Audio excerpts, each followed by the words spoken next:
e de pensar que a gente tá apenas na segunda rodada do Campeonato Paulista. E minha cabeça tá latejando. Essa parte aqui tá latejando de um jeito. Só dá tensão de assistir esse jogo. E quem vê pensa que a gente tava numa final de campeonato. Quem vê pensa que a gente tava enfrentando, assim, o melhor do melhor do melhor time do mundo. E era somente o São Bernardo. Que obviamente é um time estruturado, organizado, mas é um time também que veio e não ficou ali na sua postura defensiva. Mas ainda assim, querendo ou não, para nós, São Paulinos, era uma decisão. Eu falei no pós-jogo, eu falei no vídeo de ontem sobre o Júlio Casares, que o São Paulo não poderia perder essa partida. E, gente, realmente não poderia perder. O São Paulo não poderia nem empatar essa partida. Porque a nossa sequência no campeonato, ela é uma sequência muito difícil.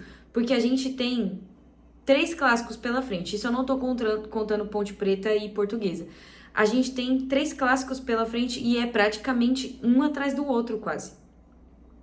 Porque até semana que vem, basicamente metade do Campeonato Paulista já vai ter sido disputado. Agora com esse novo formato, muda bastante. Então o São Paulo não podia se dar o luxo de empatar essa partida. Então, diante do seu torcedor, diante ali no seu estádio e depois daquele vexame que fez na estreia do campeonato contra o Mirassol, o São Paulo precisava vencer. E venceu. E, gente, foi na Bacia das Almas, foi no abafa, foi no desespero e principalmente no peso da camisa. Realmente foi no peso da camisa, porque a comemoração dos jogadores com a comissão técnica falou muito sobre o momento do São Paulo. Como eu falei pra vocês, esse tende a ser, assim, um dos anos mais difíceis do São Paulo. Mais difíceis, aonde o nosso principal objetivo é a manutenção na Série A do Campeonato Brasileiro, principalmente do Campeonato Paulista. Porque o que o São Paulo vem passando fora de campo, obviamente, reflete dentro de campo. Um clube, ele precisa, eu costumo sempre dizer que um clube, para ele dar certo dentro do meio do futebol, ele precisa ser muito bem organizado a partir do seu alto escalão. Então, a diretoria precisa ser organizada para garantir que tudo abaixo disso funcione. E o São Paulo não estava tendo isso. Então, o São Paulo estava uma bagunça, o presidente está sendo investigado por desvio de verbas, lavagem de dinheiro e mais trocentas mil coisas, e problemas no camarote. E isso acaba refletindo diretamente no campo, nos atletas, na comissão técnica. Isso, querendo ou não, afeta.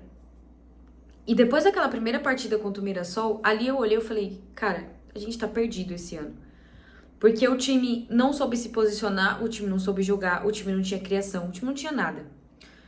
Claro que muito é pelo que tá acontecendo, obviamente, fora de campo, mas também tem o fato de que aquele esquema que o Crespo tava usando, pra mim, não tava funcionando. Eu falei isso pra vocês aqui. Que ele precisava recalcular a rota. Ele precisava girar um pouco e tentar fazer alguma coisa diferente. Hoje ele tentou. Claro que a gente tem alguns fatores que não nos permitem avaliar 100% do que foi o jogo. Como eu falei, o gol foi no desespero, foi no abafa, foi ali a bola bateu na trave, depois num rebote, caiu no pé do Luciano e ele fez um gol muito bonito. Eu não estou tirando o mérito do gol do Luciano, mas de fato foi um gol no abafa. Completamente no abafa. A gente teve alguns contratempos, porque assim, se você não é de São Paulo, gente, aqui cai o mundo hoje. A partir das 5, 6 horas da tarde, começou trovão e raio e chuva, e foi chuva até quase agora. Eu me arrisco a dizer que ainda esteja garoando. Fraco, mas ainda esteja garoando aqui em São Paulo. Então, foi chuva embaixo de chuva. E não existe drenagem que aguente essa quantidade de chuva. Porque a chuva não deu uma trégua. Ela ficou ali o tempo todo. Então o gramado estava pesado. O gramado estava difícil de jogar. E a maioria dos jogadores do São Paulo que estavam em campo hoje eram jogadores mais técnicos. E quando você joga num campo pesado, na maioria das vezes esses jogadores são prejudicados por conta disso. Eu vou dar um breve exemplo para vocês. A gente tinha em campo hoje o Danielzinho. Eu vou falar sobre ele individualmente, porque hoje eu consegui analisar essa nova contratação do São Paulo. O Danielzinho é um jogador muito técnico, só que dentro daquele campo estava prejudicando o estilo de jogo dele, apesar de que, na minha visão, ele foi um dos melhores em campo. Assim, foi a melhor exibição em campo, foi do Danielzinho, mesmo o gol sendo do Luciano. Pra mim, primeiro e segundo tempo, ele jogou muito bem. Eu já vou falar logo de agora. No jogo contra o Mirassol, eu não consegui analisar ele. Eu achei ele um pouco apagado na partida, mas isso também todos os jogadores estavam. Hoje, dentro das circunstâncias ali daquele campo pesado, encharcado, onde a bola não corria, ele conseguia ser o desafogo do São Paulo. Ele conseguia girar, ele tinha uma visão, uma ampla visão assim do campo. E ele criava jogadas, que era um problema que o São Paulo já vinha tendo há muito tempo. Então, ele é um jogador muito técnico e ele se destacou hoje, apesar dos pesares. Mas não só ele. Por exemplo, o Luca. O Luca é um jogador que ele é mais veloz. Então, ele gosta de sair em disparada, ter o seu arranque, sair driblando, construir essas jogadas. Ele não conseguia fazer isso hoje porque a bola não corria. Às vezes, os jogadores tocavam na bola, a bola parava no meio do campo, assim, numa poça, por causa da chuva.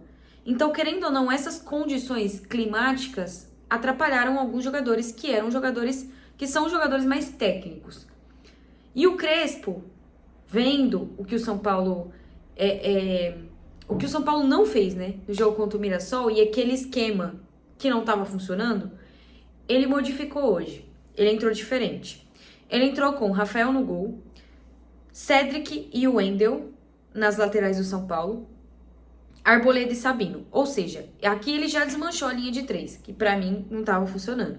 Só não entendi a titularidade do Sabino, mas até aí tudo bem também. No meio de campo do São Paulo, ele colocou Pablo Maia, Danielzinho e o Lucas Moura. E a gente já vai falar do Lucas Moura também. E aí ele entrou com Luca, Ferreirinha e Tapia. O Tapia mais centralizado, o Luca e o Ferreirinha ali caindo mais pelas pontas. Gostei muito dessa escalação. Achei que é uma escalação promissora. Espero que para o clássico ele não tente retornar com os 3 zagueiros, justamente por ser um clássico. Eu acho que ele tem que testar mais essa formação.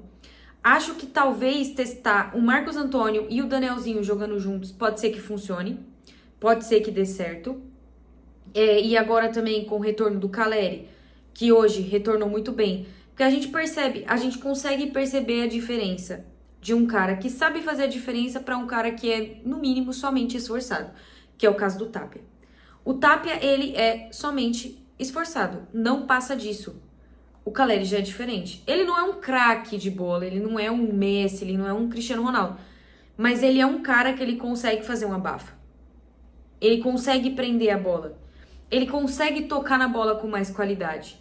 E obviamente que ele é um cara brocador. Então, com esse retorno do Caleri, com esse retorno também do Luciano, não o retorno do Luciano, porque o Luciano não estava lesionado, mas os dois jogando juntos, eu acho que dá para montar ali um esquema bem bacana para jogar.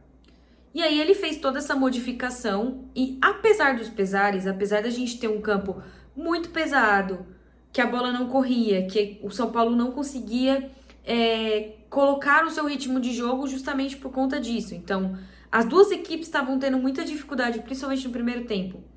Mas mesmo assim, eu achei que o São Paulo não fez um primeiro tempo ruim. Claro que não assustou o goleiro, não tentava chutar de fora da área, porque querendo ou não, quando a gente tá com essas condições, às vezes a gente tem que tirar ali um coelho da cartola. E tentar um chute de fora da área, tentar uma coisa diferente. Porque na maioria das vezes o São Paulo tentava tocar a bola, só que a bola não ia. E aí o São Bernardo acabava conseguindo recuperar, ter a posse, e aí levava perigo pro São Paulo. E aí a gente desceu pro intervalo ali no 0-0. Quando a gente voltou, eu já achei que as duas equipes estavam mais dispostas a jogar futebol. E aí tanto o São Bernardo quanto o São Paulo, mesmo naquelas condições, saíram para jogar e tentar alguma coisa. O São Paulo teve diversas chances de abrir o placar, teve uma chance com o Lucas, teve outras chances com outros jogadores, mas não conseguia justamente porque às vezes a bola não corria, ou às vezes tinha a questão da afobação, porque quando você tá nessa situação, você quer resolver logo, de qualquer jeito. E era isso que os caras tentavam fazer. Até que a gente tem ali as substituições, então ele começa a mexer no time. E aí ele entra com o Caleri e o Luciano. E numa jogada, o Danielzinho cobra. Se não me engano, é o Arboleda. Eu não sei quem que cabeceou e a bola foi no travessão. Agora eu não me recordo. Mas a bola bate no travessão, volta no Luciano e o Luciano, com muita categoria, chuta e abre o placar. E foi um gol, gente, assim, pra mim, pelo menos pra mim que tava assistindo, foi um gol de alívio. Foi um gol que... Sabe quando parece que você lava toda a urucubaca e você fala, vai embora, pelo amor de Deus? É como se você estivesse tomando um banho de sal grosso. Eu me senti assim quando ele fez o gol. Eu senti como se um peso enorme saísse das costas, porque eu estava com muito medo do São Paulo não vencer essa partida. E quando eu vi a condição do gramado, quando a bola começou a rolar, eu falei, putz, grila, esse jogo vai ser difícil de assistir, esse jogo vai ser difícil de acompanhar. Mas ali, na Bacia das Almas, na camisa, no pé do Luciano, que é um jogador que muitos criticam, inclusive eu também. Eu não vou ser hipócrita de dizer que eu não critico o Luciano, eu critico. Quando eu preciso, eu critico. Mas é um jogador que decide. Nos pés dele, ele decidiu e o São Paulo conseguiu 3 pontos no Campeonato Paulista. 3 pontos importantíssimos. Porque eu acho que se me perde hoje ou se empata, o São Paulo não teria emocional para jogar o clássico de domingo. Que vai ser muito difícil, tá, gente? Não é porque o Corinthians tomou 3 do Bragantino hoje que é um time horripilante. Vai ser muito difícil, não é em casa, é fora de casa. É eles vindo de 2 conquistas, então, o Campeonato Paulista, a Copa do Brasil, de um treinador que tá ali já tem algum tempo, então não vai ser um jogo fácil, mas eu acho que o São Paulo, no mínimo, tem que competir. Mas isso aí a gente fala depois. Então, assim, a nossa primeira vitória da semana a gente conseguiu. A gente conquistou, que era justamente vencer o São Bernardo. A nossa segunda vitória tem que vir amanhã, que é o impeachment do Júlio Casares. Ele precisa sair do São Paulo. Ele precisa realmente sofrer o impeachment. Ou até, assim, a oposição acredita que tem votos favoráveis para ele sofrer o impeachment e existem fontes aí que estão falando que ele vai renunciar.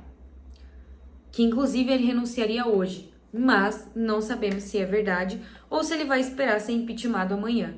Então, a nossa segunda vitória, ela necessariamente precisa vir amanhã. Então, amanhã, a partir das 6 horas da tarde, vai começar a votação do Conselho para decidir se o Júlio Casares será impeachmentado ou não.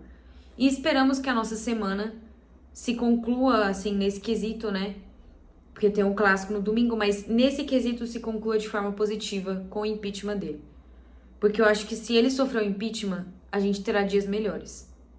E a gente precisa que ele saia. Ou se ele tivesse o pingo de dignidade, assim, sabe?